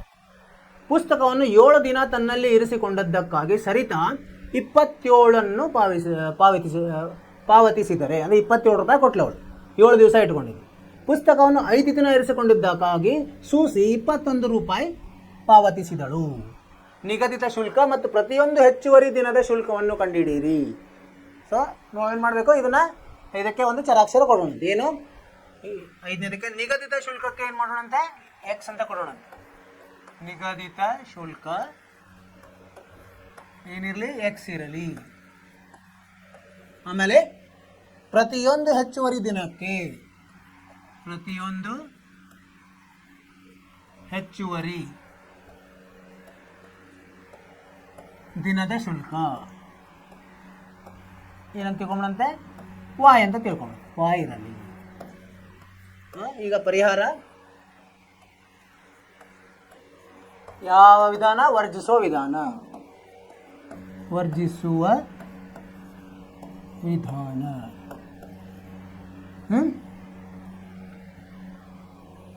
ಏನಂತ ಈಗ ಹೇಳಿದ್ದಾರೆ ಅವರು? ಒಂದು ಸಂದರ್ಭ ಹೇಳಿದ್ದಾರೆ. ಯಾರು? ಮೊದಲಿಗೆ ಸರಿತಾ ಏನು ಮಾಡ್ತಾಳೆ? ಎಷ್ಟು ದಿವಸ ಇಟ್ಕೊಂಡಿದ್ದಾಳೆ ಅವಳು? 7 ದಿವಸ. 7 ದಿನ 27 ರೂಪಾಯಿ ಕೊಟ್ಟಿದ್ದಾರೆ. 7 ದಿನ ಒಂದು ಬುಕ್ ಇಟ್ಕೊಂಡು ಎಷ್ಟು ದುಡ್ಡು ಕೊಟ್ಟಾಳೆ ಅವರು? 27 ರೂಪಾಯಿ ಕೊಟ್ಟಾರೆ. 27 ರೂಪಾಯಿ. ಸರಿನಾ? ಆಮೇಲೆ ಸರಿತಾ ಆಯಿತು. ಇನ್ನೊಬ್ಬ ಸೂಸಿ ಅನ್ನೋರು ಏನು ಮಾಡಿದರು? ಇವ್ರು ಎಷ್ಟು ದಿವಸ ಇಟ್ಕೊಂಡಿದ್ರು? 5 ದಿನ 21 ರೂಪಾಯಿ. ಇವ್ರು 5 ದಿನ ಇಟ್ಕೊಂಡಿದ್ರು. ಎಷ್ಟು ಕೊಟ್ಟಾರ? 21 ರೂಪಾಯಿ ಕೊಟ್ಟಾರ. ಸರಿನಾ? ಇದರ ಮೇಲೆ ನಾವೇನು ಮಾಡೋಣಂತೆ? ಸಮೀಕರಣವನ್ನು ರಚಿಸೋಣಂತೆ. ಈ ಸಮೀಕರಣ ಏನಾಗುತ್ತೆ? ಮೊದಲ 3 ದಿನಕ್ಕಂಕರ ಎಕ್ಸ್ ಅಂತ ಹೇಳ್ಬಿಟ್ಟು ನಾವು ಎಕ್ಸ್. ಉಳಿದ ಎಷ್ಟು ದಿವಸ? 4 ದಿವಸ. 4 ದಿವಸಕ್ಕೆ ವಾಯ್ ದುಡ್ಡು. ಸರಿನಾ? 7 ದಿವಸದಲ್ಲಿ 3 ದಿವಸ ತೆಗೆದು ನಾವು ಉಳಿದದ್ದು ಎಷ್ಟು ದಿವಸ ಆಗುತ್ತೆ? 4 ದಿವಸ. 7ರಲ್ಲಿ 3 4. 4 ವಾಯ್ ಎಷ್ಟು ದುಡ್ಡು ಕೊಟ್ಟಿದ್ದಾರೆ ಅವರು? 27 ರೂಪಾಯಿ ಕೊಟ್ಟಾರೆ. ಇದು 1ನೇ ಸಮೀಕರಣ. ಇವರು ಸೂಸಿ ಅವ್ರ ಸಮೀಕರಣ ಮಾಡೋಣ. ಇವರು ಎಕ್ಸು ಪ್ಲಸ್ ಇವರಷ್ಟು 5 ದಿವಸ. 3 ತೆಗೆದ್ರೆ 2 y ಉಳಿತದೆ ಸಮ 21. ಇದು ಎರಡನೇ ಸಮೀಕರಣ. ಸರಿ, ಈ ಥರ ಸಮೀಕರಣಗಳನ್ನು ಸರಿಯಾಗಿ ಮಾಡ್ಕೋಬೇಕು. ಅಂದರೆ ಇದನ್ನೇನು ವಾಕ್ಯ ಕೊಟ್ಟಿರ್ತಾರಲ್ಲ ಅದನ್ನು ಚೆನ್ನಾಗಿ ಓದ್ಕೊಂಡು ತಿಳ್ಕೊಬೇಕು ಏನಿದೆ ಅಂತ. ಅಂದರೆ ಸರಿ ಸಮೀಕರಣ ನಮ್ಗೆ ಬಂದೇ ಬರ್ತದೆ. ಈಗ ನೋಡಿ ಎಕ್ಸ್ ಎರಡೂ ಕಡೆ ಒಂದೇ ಇದೆ ಅಲ್ವಾ. ಇದನ್ನು ಏನು ಮಾಡೋಣ, ಆದರೆ ಚಿಹ್ನೆ ಬೇರೆ ಇರೋದ್ರಿಂದ ಇದನ್ನು ನಾವು ಕಳೆಯೋಣ. ಎಕ್ಸ್ ಪ್ಲಸ್ 2y ಸಮ 21. ಇದು ಎರಡನೇದು. ಇದನ್ನು ಒಂದರಲ್ಲಿ ಒಂದು ಕಳೆದಾಗ ಚಿಹ್ನೆಗಳು ಬದಲಿ ಆಗ್ತದೆ. ಇದು ಮೈನಸ್ ಮೈನಸ್ ಮೈನಸ್, ಇದು ಎಕ್ಸ್ ಎಕ್ಸ್ ಕ್ಯಾನ್ಸಲ್ ಆಯಿತು. 4y 2y ಹೋದರೆ ಏನಾಗುತ್ತೆ, 2y ಉಳಿತದೆ ಸಮ 27ರಲ್ಲಿ 21 ಹೋದಾಗ 6 ಉಳಿತು. y ಎಷ್ಟು ಬಂತು, 6 ಭಾಗಲಬ್ಧ 2 ಅಂದರೆ 3. y 3 ಬಂತು. ಇದನ್ನು ಇಲ್ಲಿ ನಾವು ಎರಡರಲ್ಲಿ ಒಂದರಲ್ಲಿ ಹಾಕ್ಬೋದು. ಸೊ ಎರಡರಲ್ಲಿ ಹಾಕೋಣ. y ಸಮ 3 ಇಲ್ಲಿ ಎರಡರಲ್ಲಿ ಆದೇಶಿಸಿದಾಗ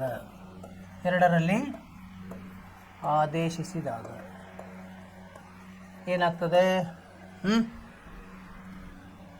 ಎಕ್ಸ್ ಸಂಕಲನ 2 ಗುಂಡ್ಲೆ 3 ಸಮ 21.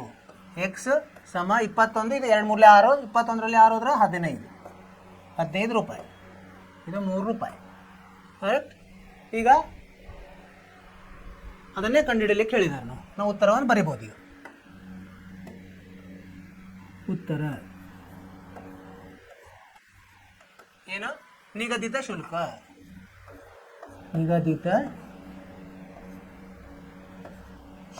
ಏನಂತ ನಾವು ತಿಳ್ಕೊಂಡಿದ್ವಿ, ನಿಗದಿತ ಶುಲ್ಕವನ್ನು ಎಕ್ಸ್ ಅಂತ ತಿಳ್ಕೊಂಡಿದ್ವಿ. ಎಷ್ಟು ಬಂದು ಎಕ್ಸ್ ಬೆಲೆ 15 ರೂಪಾಯಿ. ಆಮೇಲೆ ಪ್ರತಿಯೊಂದು ಹೆಚ್ಚುವರಿ ದಿನದ ಶುಲ್ಕ, ಪ್ರತಿಯೊಂದು ಹೆಚ್ಚುವರಿ ದಿನದ ಶುಲ್ಕ ಏನಂತ ತಿಳ್ಕೊಂಡಿದ್ವಿ ನಾವು, ಇದನ್ನು ವಾಯ್ ಅಂತ ತಿಳ್ಕೊಂಡಿದ್ವಿ ಅಲ್ಲ. ವಾಯ್ ಸಮ ಎಷ್ಟು ಬಂತು, ವಾಯ್ 3 ರೂಪಾಯಿ. ಇದು ಉತ್ತರ. ಈಗ ಈ ಉತ್ತರ ಸರಿ ಇದೆಯಲ್ಲ ಅಂತ ನಾವು ನೋಡೋಣ. ಈಗ 7 ದಿನ ಇಟ್ಕೊಂಡಿದ್ದಾರೆ. 7 ದಿನ ಅಂದ್ರೆ ಏನು, 15 ಏನಾಗುತ್ತೆ, 15 ಪ್ಲಸ್ 3 ದಿವಸದ್ದು ಆಯಿತು. 3 ದಿವಸದ್ದು 15 ರೂಪಾಯಿ ಆಯಿತು. ಉಳಿದ 4 ದಿವಸಕ್ಕೆ ಎಷ್ಟು, 3 ರೂಪಾಯಿ. ಅಂದರೆ 15 ಪ್ಲಸ್ 12 ಎಷ್ಟಾಯಿತು, 27 ಆಯಿತು. ಸರಿ, ಅಂದರೆ ಇದು ಸರಿತಾ ಅಂತ ಸರಿ ಆಯಿತು. ಅದೇ ಥರ ಸೂಸಿದು ನೋಡಿದರೆ ಏನಾಗುತ್ತೆ, 5 ದಿವಸ ಅವರು 5 ದಿವಸ ಅಂದರೆ 15 ಪ್ಲಸ್ ಎಷ್ಟು ಉಳಿದು 2 ದಿವಸ ಉಳಿತು. 2 ಗುಂಡ್ಲೆ 3 15 ಸಂಕಲನ 6 21. ಇದು ಸರಿ ಆಯಿತು. 2 ಸರಿ ಆಯ್ತಲ್ಲ. ಅಂದರೆ ನಾವು ಮಾಡಿದ್ದ ಉತ್ತರ ಸರಿಯಾಗಿದೆ. ಏನು ಮಾಡಿದ್ವಿ ಇಲ್ಲಿ, ನಾವು ಮೊದಲು ನಿಗದಿತ ಶುಲ್ಕವನ್ನು ಎಕ್ಸ್ ಅಂತ ಹಿಡಿದ್ವಿ. ಆಮೇಲೆ ಪ್ರತಿಯೊಂದು ಹೆಚ್ಚುವರಿ ದಿನದ ಶುಲ್ಕ ವಾಯ್ ಅಂತ ಹಿಡಿದ್ವಿ. ಅದರಿಂದ 2 ಸಮೀಕರಣ ಬಂದ. ಅಂದರೆ ಇಬ್ಬರು ಇದ್ದಾರೆ ಇಲ್ಲಿ, ಸರಿತಾ ಮತ್ತು ಸೂಸಿ. ಸರಿತಾ 7 ದಿವಸ ಬುಕ್ ಇಟ್ಕೊಂಡಿದ್ದಾಳೆ, ಸೂಸಿ 5 ದಿವಸ ಬುಕ್ ಇಟ್ಕೊಂಡಿದ್ದಾಳೆ. ಸೊ ಮೊದಲು 3 ದಿವಸಕ್ಕೆ ನಾವು ಎಕ್ಸಿಗೆ ಎಕ್ಸ್ ಸಂಕಲನ ಉಳಿದಷ್ಟು 4 ದಿವಸ ಉಳಿತು. 4 ಗುಂಡ್ಲೆ ವಾಯ್ ಸಮ 27 ರೂಪಾಯಿ ಕೊಟ್ಟಿದ್ದಾಳೆ. ಸೊ ಅದರಿಂದ ಒಂದು ಸಮೀಕರಣ ಬಂತು. ಇನ್ನೊಂದು ಸೂಸಿ ಸಮೀಕರಣ. ಎರಡನ್ನು ವರ್ಜಿಸೋ ವಿಧಾನದಿಂದ ಏನು ಮಾಡಿದ್ವಿ, ನಾವು ಎಕ್ಸನ್ನು ವರ್ಜಿಸಿದ್ವಿ. ಆವಾಗ ವಾಯ್ ಉಳಿತು, ವಾಯ್ ಬೆಲೆ ಬಂತು. ಈ ವಾಯ್ ಬೆಲೆಯನ್ನು 2ರಲ್ಲಿ ನಾವು ಆದೇಶಿಸಿದ್ವಿ. 2ರಲ್ಲಿ ಆದೇಶಿಸಿದಾಗ ಏನಾಯ್ತು, ಅದು ಎಕ್ಸ್ ಬೆಲೆ ಬಂತು. ಎಕ್ಸ್ ಮತ್ತು ವಾಯ್ ನಾವು ಒಂದು ತಾಳೆ ನೋಡಿದರೆ ಸರಿಯಾಗಿದೆ. ಅಂದರೆ ನಮ್ಮ ಉತ್ತರ ಸರಿಯಾಗಿದೆ. ಈ ಥರ ನೀವು ಮಾಡಿದರೆ ಪೂರ್ತಿ ಅಂಕಗಳು ನಿಮಗೆ 8 ಅಂಕಗಳು ಇದರಿಂದ ಬರ್ತವೆ. ಏನು ಅಧ್ಯಾಯದಿಂದ 8 ಅಂಕಗಳು ಇರ್ತವೆ. 8 ಅಂಕಗಳ ಪ್ರಶ್ನೆಗಳು ಇರ್ತಾವೆ. ಹೀಗಾಗಿ ಚೆನ್ನಾಗಿ ಮಾಡಿರಿದ್ದೀನಿ. ಇಲ್ಲಿವರೆಗೆ ನಾವು ಏನು ಮಾಡಿದ್ವಿ, ಈ ಅಭ್ಯಾಸವನ್ನು ಮುಗಿಸಿದ್ವಿ. ಈಗ 2 ಅಕ್ಷರದ ಚರಾಕ್ಷರದ ಎಲ್ಲ ಪ್ರಶ್ನೆಗಳನ್ನು ಮುಗಿಸಿದ್ವಿ. ನಿಮಗೆ ಇವೆಲ್ಲ ಅರ್ಥ ಆಯಿತು ಅಂತ ತಿಳ್ಕೊಂಡಿದ್ದೀನಿ. ನೀವೇನು ಮಾಡಬೇಕು, ಮತ್ತೆ ಅಭ್ಯಾಸವನ್ನು ಮತ್ತೆ ಮನೆಯಲ್ಲಿ ಬಿಡಿಸ್ಬೇಕು ಸ್ವಂತ ಇದರಿಂದ. ಆವಾಗ ಉತ್ತರವನ್ನು ನೋಡಬೇಕು. ಎಲ್ಲ ತಪ್ಪಿದರೆ ಮತ್ತೆ ನೀವು ಇದರಲ್ಲಿ ಬಗ್ಗೆ ಗಮನ ಹರಿಸಿ ಮತ್ತೆ ಅದನ್ನು ಸರಿ ಮಾಡಬೇಕು. ಅರ್ಥವಾಯಿತು. ಇಲ್ಲಿವರೆಗೆ ಈ ಪಾಠದಲ್ಲಿ ಏನೇನು ಕಲ್ತ್ವಿ ಅಂತ ನಾವು ಸಾರಾಂಶವನ್ನು ನೋಡೋಣ. ನಾವೇನೇನು ಕಲ್ತ್ವಿ ಇಲ್ಲಿ ಸಾರಾಂಶ ಅಂದರೆ, ಈ ಅಧ್ಯಾಯದಲ್ಲಿ ನಾವು ಕೆಳಗಿನ ಅಂಶಗಳನ್ನು ಅಧ್ಯಾಯ ಮಾಡಿದ್ವಿ. ಏನೇನು ಮಾಡಿದ್ವಿ, 2 ಚರಾಕ್ಷರಗಳಿರುವ ರೇಖಾತ್ಮಕ ಜೋಡಿಗಳನ್ನು ಯಾವ್ಯಾವ ವಿಧಾನದಿಂದ ನಾವು ಪರಿಹಾರ ಕಂಡುಹಿಡ್ಕೋಬಹುದು. ನಕ್ಷಾ ವಿಧಾನದಿಂದ, ಬೀಜಗಣಿತ ವಿಧಾನದಿಂದ ಮೊದಲು ಪ್ರತಿನಿಧಿಸಿ ಬಿಡಿಸಬೇಕು. ಅದು ಮತ್ತು ನಕ್ಷಾ ವಿಧಾನ ಹೆಂಗೆ ಮಾಡಬೇಕು, ನಾವು 2 ಚರಾಕ್ಷರಗಳನ್ನು ಏನು ಮಾಡಿದ್ವಿ, ನಾವು ಸರಳ ರೇಖೆಗಳು ಬರ್ತಾವೆ. 2 ಸರಳ ರೇಖೆಗಳ ಮುಖಾಂತರ ಅದನ್ನು ರಚಿಸಿದ್ವಿ. ಎಲ್ಲಿ, ನಕ್ಷಾ ಪುಟದಲ್ಲಿ. ಅವು ಏನು, ಅದಕ್ಕೆ ಪರಿಹಾರವಿದ್ದರೆ ಏನಾಗ್ತದೆ, ಒಂದಕ್ಕೊಂದು ಛೇದಿಸ್ತಾನೆ. ಆ ಛೇದಿಸುವ ಬಿಂದುವೇ ಅದರ ಪರಿಹಾರ. ಅಲ್ಲಿ ಎಕ್ಸ್ದು ನಿರ್ದೇಶಾಂಕ, ವಾಯ್ ನಿರ್ದೇಶಾಂಕ ಏನಿರ್ತದೆ ಅದೇ ಅದರ ಪರಿಹಾರ. ಅದನ್ನೇ ನಾವು ಮಾಡಿದ್ವಿ. ಆಮೇಲೆ ಅದು ಸ್ಥಿರನೂ ಆಗಿರುತ್ತದೆ. ಉತ್ತರ ಬಂದರೆ ಸ್ಥಿರ ಆಗಿರ್ತದೆ. ಇನ್ನೊಂದು ಹೆಂಗೆ ಬರ್ತದೆ ನಮಗೆ ಅವಲಂಬಿತವಾಗಿರುತ್ತೆ. ಅಂದರೆ ನೀವು ರಚಿಸಿದಾಗ ಒಂದು ಸರಳ ರೇಖೆಯಲ್ಲಿ ಇನ್ನೊಂದು ಸರಳ ರೇಖೆ ಏನಾಗುತ್ತೆ ಐಕ್ಯವಾಗಿ ಬಿಡ್ತದೆ. ಅವಾಗೇನು ಅದಕ್ಕೆ ಪರಿಹಾರ ಅನಂತ ಪರಿಹಾರ ಅಂದರೆ ಸಾಕಷ್ಟು ಇರ್ತದೆ. ಹೀಗಾಗಿ ಅದು ಅವಲಂಬಿತವಾಗಿರ್ತದೆ, ಸ್ಥಿರವಾಗಿರ್ತದೆ, ಬಟ್ ಅವಲಂಬಿತ, ಒಂದರಿಂದ ಒಂದು ಅವಲಂಬಿತ ಒಂದೇ ಇರ್ತದೆ. ಎರಡು ನೋಡಲಿಕ್ಕೆ ಬೇರೆ ಬೇರೆ ಸಮೀಕರಣ, ನೀವು ಸರಳೀಕರಣ ಮಾಡಿದರೆ ಎರಡು ಸಮೀಕರಣ ಒಂದೇ ಆಗ್ತದೆ. ಸೊ ಅದು ಒಂಥರ ಸಮೀಕರಣ ಬಂತು. ಇನ್ನೊಂದು ಸಮೀಕರಣ ಏನು, ಅದಕ್ಕೆ ರಚಿಸಿದಾಗ ಅವು ಏನಾದವು ಒಂದಕ್ಕೊಂದು ಸಮಾಂತರ ಇದ್ವು, ಒಂದಕ್ಕೊಂದು ಛೇದಿಸಲಿಲ್ಲ, ಅಂಥವಕ್ಕೆ ಪರಿಹಾರನೇ ಇಲ್ಲ, ಅವು ಅಸ್ಥಿರ ಸಮೀಕರಣಗಳು. ಏನಿರ್ತಾವೆ ಒಂದಕ್ಕೊಂದು ಪ್ಯಾರಲಲ್ ಅಂದರೆ ಏನಂತೀರಿ ನೀವು, ಸಮಾಂತರವಾಗಿರ್ತವೆ. ಇದನ್ನು ಕಲಿತೀವಿ ನಾವು. ಆಮೇಲೆ ಬೀಜಗಣಿತ ವಿಧಾನದಲ್ಲಿ ಏನು ಮಾಡಿದ್ವಿ ನಾವು, ಎರಡು ಥರ ಇವನು ಕಲಿತೀವಿ. ಒಂದು ಆದೇಶ ವಿಧಾನ, ಇನ್ನೊಂದು ವರ್ಜಿಸುವ ವಿಧಾನ. ಆದೇಶ ವಿಧಾನದಲ್ಲಿ ಏನು ಮಾಡಿದ್ವಿ, ಎರಡೂ ಸಮೀಕರಣಗಳಲ್ಲಿ ಒಂದು ಸಮೀಕರಣದ ಒಂದು ಚರಾಕ್ಷರವನ್ನು ಇನ್ನೊಂದು ಚರಾಕ್ಷರದಲ್ಲಿ ಬರೆದು ಆ ಚರಾಕ್ಷರ ಅದೇನು ಬಂದಿರುತ್ತಲ್ಲ ಅದನ್ನು ಎರಡನೇ ಸಮೀಕರಣದಲ್ಲಿ ಆದೇಶಿಸಿ ಒಂದು ಚರಾಕ್ಷರದ ಬೆಲೆಯನ್ನು ಕಂಡುಹಿಡಿದ್ವಿ.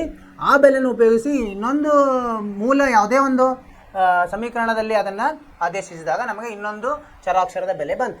ಆ ಥರ ನಾವು ಅದನ್ನು ಎರಡೂ ಕಂಡುಹಿಡಿದ್ವಿ ಆದೇಶ ವಿಧಾನದಲ್ಲಿ. ಇನ್ನೊಂದು ವರ್ಜಿಸುವ ವಿಧಾನ. ವರ್ಜಿಸುವ ವಿಧಾನದಲ್ಲಿ ಏನು ಮಾಡಬೇಕು ನಾವು, ಎರಡೂ ಸಮೀಕರಣಗಳಲ್ಲಿ ಒಂದು ಚರಾಕ್ಷರದ ಸಗುಣಕ ಒಂದೇ ಥರ ಮಾಡ್ಕೋಬೇಕು. ಇತ್ತಂದ್ರೆ ಪರವಾಗಿಲ್ಲ, ಇಲ್ಲ ಅಂದರೆ ಮಾಡ್ಕೋಬೇಕು. ಹೆಂಗೆ ಮಾಡ್ಕೋತೀವಿ ನಾವು, ಲಸಾವನ್ನು ಗುಣಿಸಿ ಮಾಡ್ಕೋಬೇಕು. ಮಾಡಿ ಆಮೇಲೆ ಲಸ ಅಂದರೆ ಅದಕ್ಕೆ ಬೇಕಾಗೋ ಲಸ ತಗೊಂಡು ಅದೇನು ಚರಾಕ್ಷರದ್ದು ಇರುತ್ತಲ್ಲ ಅದರದ ಅಪವರ್ತನದಿಂದ ಗುಣಿಸ್ಬೇಕು. ನಾವು ಗುಣಿಸಿ ನಾವು ಅದನ್ನು ಏನು ಸಗುಣಕಗಳು ಒಂದೇ ಚಿಹ್ನೆದಿತ್ತು ಅಂದರೆ ಏನು ಮಾಡೋದು, ಕಳಿಬೇಕು. ಬೇರೆ ಬೇರೆ ಚಿಹ್ನೆದಿದ್ರೆ ಕೂಡಿಸ್ಬೇಕು. ಅದರಿಂದ ವರ್ಜಿಸಿ ನಾವು ಅವುಗಳ ಬೆಲೆಯನ್ನು ಕಂಡುಹಿಡಿದು ಇವು ಬೀಜಗಣಿತ ವಿಧಾನ. ಆಮೇಲೆ ಇನ್ನೊಂದು ಏನು ಸಹಗುಣಕಗಳ ನಡುವಿನ ಸಂಬಂಧಗಳನ್ನು ಸಹ ನಾವು ಕಂಡುಹಿಡಿದ್ವಿ, ಅಂದರೆ ಕಲ್ತ್ವಿ. ಏನಂದರೆ ಈಗ ಈ ಥರ ಎರಡು ಸಮೀಕರಣ ಇದ್ವು ಅಂದರೆ ಹೆಂಗೆ, ಎ ಒಂದು ಎಕ್ಸ್ ಸಂಕಲನ ಬಿ ಒಂದು ವೈ ಸಂಕಲನ ಸಿ ಒಂದು ಸಮ 0, ಇನ್ನೊಂದು ಎ 2 ಎಕ್ಸ್ ಸಂಕಲನ ಬಿ 2 ವೈ ಸಂಕಲನ ಸಿ 2 ಸಮ 0. ಈ ಥರ ಎರಡು ರೇಖಾತ್ಮಕ ಸಮೀಕರಣ ಇದ್ದರೆ ಈ A1 B1 C1 A2 B2 C2 ಏನಿವು ಸಹಗುಣಕಗಳು. ಅವುಗಳ ನಡುವಿನ ಸಂಬಂಧ ಹೆಂಗಿರ್ತದೆ ಸಂಬಂಧ, ಅವುಗಳ ಒಂದನೇ ಸಂಬಂಧ. ಈಗ A1 ಭಾಗಲಬ್ಧ A2 B1 ಭಾಗಲಬ್ಧ B2 ಸಮ ಇಲ್ಲ ಅಂದರೆ ಏನು, ಅವು ಸ್ಥಿರವಾಗಿರುತ್ತದೆ, ಅನನ್ಯ ಪರಿಹಾರ ಇರ್ತದೆ, ಒಂದೇ ಪರಿಹಾರ ಇರ್ತದೆ. ಅದನ್ನು ನಾವು ಕಲಿತ್ವಿ. ಇನ್ನೊಂದು A1 ಭಾಗಲಬ್ಧ A2 B1 ಭಾಗಲಬ್ಧ B2ಗೆ ಸಮ ಇದ್ದು ಇವೆರಡು C1 ಭಾಗಲಬ್ಧ C2 ಸಮ ಇರಲಿಲ್ಲ ಅಂದರೆ ಅವು ಸಮಾಂತರ ರೇಖೆಗಳಿರ್ತಾವೆ ಮತ್ತು ಪರಿಹಾರ ಇಲ್ಲ, ಅಸ್ಥಿರ ಇರ್ತದೆ. ಆಮೇಲೆ ಏನು ಕಲ್ತೀವಿ ನಾವು, ಮೂರು ಸಮ ಇದ್ವು ಅಂದರೆ ಮೂರು ಸಮ ಇದ್ದರೆ ಏನಾಗ್ತದೆ, A1 ಭಾಗಲಬ್ಧ A2 ಸಮ ಅನುಪಾತಗಳು B1 ಅನುಪಾತ B2 C1 ಅನುಪಾತ C2 ಮೂರು ಒಂದೇ ಇದ್ವು ಅಂದರೆ ಅವು ಒಂದರಲ್ಲಿ ಒಂದು ಛೇದಿಸ್ತವೆ. ಅದಕ್ಕೆ ಅನಂತ ಪರಿಹಾರ. ಒಂದು ರೇಖೆ ಒಂದು ಸಮೀಕರಣ ಇನ್ನೊಂದು ಸಮೀಕರಣಕ್ಕೆ ಅವಲಂಬಿತವಾಗಿರುತ್ತದೆ. ಇದನ್ನು ಕಲ್ತೀವಿ ನಾವು. ಆಮೇಲೆ ಈಗ ನೋಡಲಿಕ್ಕೆ ಅವು ರೇಖಾತ್ಮಕ ಸಮೀಕರಣ ಇರಲಿಲ್ಲ ಅಂದರೂ ಅದನ್ನು ನಾವು ಏನು ಮಾಡ್ಬೋದು, ಆ ಥರ ಮಾಡ್ಕೋಬೋದು. ಆರಂಭದಲ್ಲಿ ರೇಖಾತ್ಮಕವಲ್ಲದಿದ್ದರೂ ಕೂಡ ಆ ಬಳಿಕ ಎರಡೂ ಸಮೀಕರಣಗಳನ್ನು ಗಣತೀಯವಾಗಿ ಪ್ರತಿನಿಧಿಸಬಹುದಾದ ಅನೇಕ ಸಂದರ್ಭಗಳಿವೆ. ಆಗ ಅವುಗಳನ್ನು ರೇಖಾತ್ಮಕ ಸಮೀಕರಣಗಳ ಜೋಡಿಯಾಗುವಂತೆ ಸಂಕ್ಷೇಪಗೊಳಿಸುತ್ತದೆ. ಅಂದರೆ ಈಗ ವಾಕ್ಯ ರೂಪದಲ್ಲಿ ಕೊಟ್ಟಿರ್ತಾರಲ್ಲ ಅದನ್ನು ನಾವು ಸಮೀಕರಣ ರೂಪದಲ್ಲಿ ತಂದು ಅದನ್ನು ನಾವೇನು ಮಾಡಿದ್ವಿ, ಕಂಡು ಹಿಡಿದ್ವಿ. ಇವೆಲ್ಲ ನಾವು ಕಲಿತ್ವಿ. ಸೊ ಇದೆಲ್ಲ ನಿಮಗೆ ಅರ್ಥವಾಯ್ತು ಅಂತ ತಿಳ್ಕೊಂಡಿದ್ವಿ ಅಲ್ವಾ. ನಿಮಗೆ ಈಗ ಮುಂದೆ ಏನು ಮಾಡೋಣ ಅಂದರೆ ಕೆಲವೊಂದು ಇದು ಇದೆ, ತೋರಿಸ್ತೀನಿ ನಿಮಗೆ ಹೆಂಗೆ ಇದು ನಕ್ಷೆಯನ್ನು ಹೇಗೆ ನೋಡೋದಂತ ಇದರ ಮೇಲೆ ಒಂದು ಚೆನ್ನಾಗಿರೋ ವಿಡಿಯೋ ಇದೆ, ನೋಡೋಣ.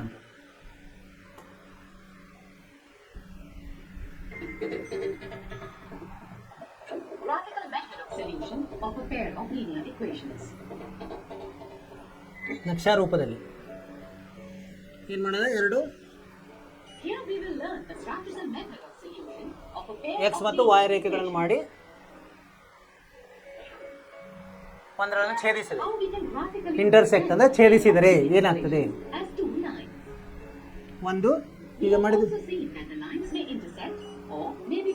ಒಂದೇ, ಅದಕ್ಕೆ ಪರಿಹಾರ ಈ ಥರ ಇದ್ರೆ ಪ್ಯಾರಲಲ್ ಅಂದರೆ ಸಮಾಂತರ. We shall try and answer these questions from the geometrical point of view in this section. Here we have the solution ನೋಡಿ where the two lines intersect at a unique point.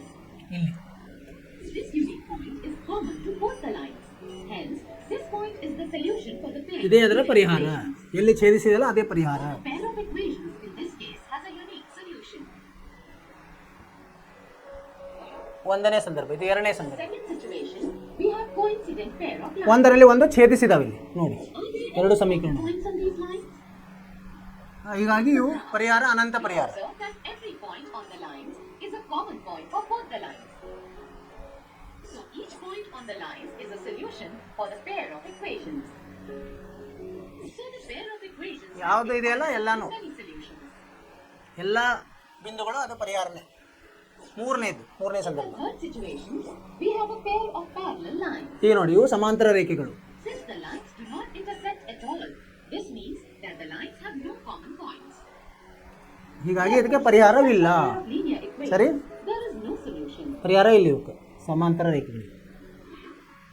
ಮೂರು ಸಂದರ್ಭ.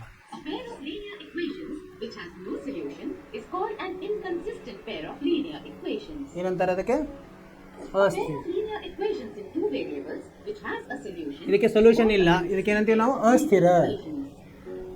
ಇವು ಅವಲಂಬಿತ. Linear equations which ಇದಕ್ಕೆ are equivalent ಸ್ಥಿರ. and defined ಒಂದನೇದ್ದು as ಸ್ಥಿರ, distinct ಅಸ್ಥಿರ, solutions. ಅವಲಂಬಿತ. Such a pair is called a dependent pair of linear equations in two variables. A point to be remembered is dependent pair of linear equations is always consistent. ಇದು ಸದಾ ಸ್ಥಿರ ಇರ್ತದೆ. ಕೊನೆಯದ್ದು. We will now summarize the behavior of lines representing a pair of linear equations in two variables ಯಾವ ಥರ and ಇರ್ತದೆ the ಅಂದರೆ existence of solutions as follows. ಇದನ್ನ ಸಾರಾಂಶ. The lines may intersect at a single point. ಒಂದೇ ಬಿಂದುವಿನಲ್ಲಿ ಛೇದಿಸಿದಾಗ Pair of equations has a unique solution. ಒಂದೇ ಅನನ್ಯ ಪರಿಹಾರ. Equations. 2. The lines ಎರಡನೇದು. may be parallel. ಸಮಾಂತರ ಇದ್ದಾಗ ಏನಾಗ್ತದೆ? The equations have no solution. Solution ಇಲ್ಲ, ಅಂದ್ರೆ ಪರಿಹಾರವಿಲ್ಲ.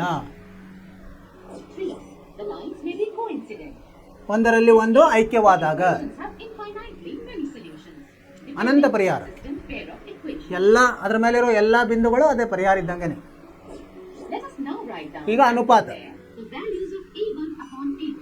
ಸಹಗುಣಕಗಳ ಅನುಪಾತ ತಗೊಂಡಾಗ ಅದರ ಏನು ಸಂಬಂಧ ಅಂತ ಅದನ್ನು ಒಂದು ನಾವು ಕಲ್ತೀವಿ. Here, A1, B1, C1, and A2, B2, C2 denote the coefficients of equations given in the general form.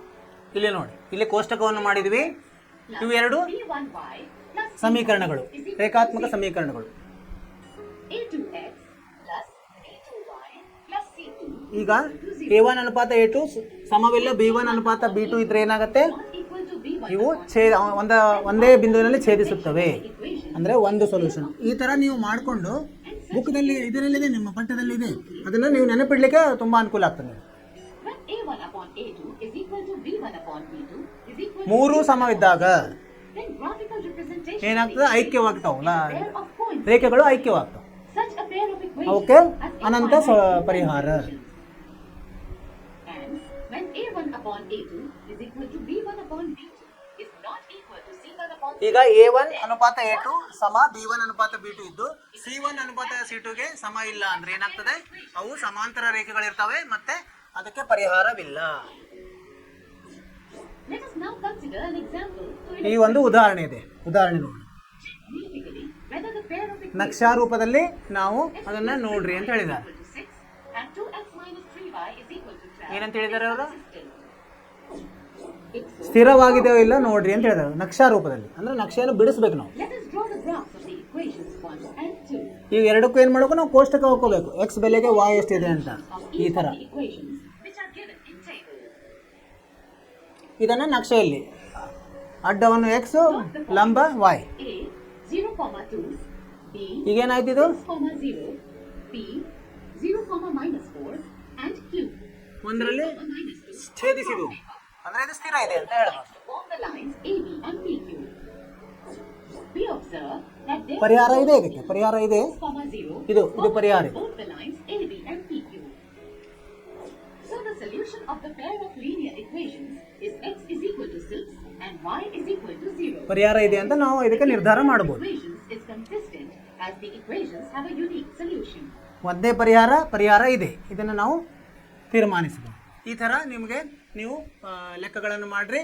ನಿಮಗೆ ಅದರಲ್ಲಿ ಇದು ಪರ್ಫೆಕ್ಟ್ ಆಗ್ಬೇಕು ನೀವು, ಅಂದರೆ ಯಾವುದೇ ಸಂದೇಹ ಇಲ್ದಂಗೆ ನೀವು ಬಿಡಿಸ್ಬೇಕು. ಈ ಥರ ಮಾಡ್ತೀರಿ ಅಂತ ತಿಳ್ಕೊಂಡಿದ್ದೀನಿ. ಈಗ ನಾವು ಇಲ್ಲಿವರೆಗೆ ನಾವು ಎಲ್ಲ ಈ ಅಭ್ಯಾಸವನ್ನು ಮುಗಿಸಿದ್ವಿ. ಇದೆಲ್ಲ ನಿಮ್ಗೆ ಅರ್ಥವಾಯ್ತು ಅಂತ ತಿಳ್ಕೊಂಡ್ವಿ. ಮತ್ತು ನಿಮಗೆ ಚಿತ್ರರೂಪದಲ್ಲಿನೂ ತೋರಿಸಿದ್ವಿ ನಾವು. ಚಿತ್ರರೂಪದಲ್ಲಿ ನಿಮಗೆ ಇನ್ನೂ ಅನುಕೂಲ ಆಗ್ತದೆ. ಸೊ ಇವೆಲ್ಲನೂ ನೀವು ಗಮನದಲ್ಲಿ ಇಟ್ಕೊಂಡು ಚೆನ್ನಾಗಿ ಅಭ್ಯಾಸ ಮಾಡ್ತೀರಿ ಅಂತ ತಿಳ್ಕೊಂಡಿದ್ದೀನಿ. ನೀವು ಮತ್ತಷ್ಟು ಈಗ ಮನೆ ಕೆಲಸ ಅಂದರೆ ನೀವೇನು ಮಾಡಿರೋದು, ನಾವು ಇಲ್ಲಿ ಮಾಡಿರೋದಂಥ ಅಭ್ಯಾಸವನ್ನು ಪುನರಾವರ್ತನೆ ಮಾಡಿ ನಾಳೆಯ ಇದರಲ್ಲಿ ತರಗತಿಯಲ್ಲಿ ನಾವು ಹಿಂದಿನ ವರ್ಷದ ಕೆಲವೊಂದು ಪ್ರಶ್ನೆಗಳನ್ನು ಬಿಡಿಸೋಣ. ಆಯಿತಾ? ಅಲ್ಲಿವರೆಗೆ ಚೆನ್ನಾಗಿ ಅಭ್ಯಾಸ ಮಾಡಿರಿ. ನಿಮ್ಮಷ್ಟು ನೀವು ಕಾಳಜಿ ತೊಗೊಳ್ರಿ. ಒಳ್ಳೆಯದಾಗಲಿ, ಶುಭವಾಗಲಿ. ನಮಸ್ಕಾರ.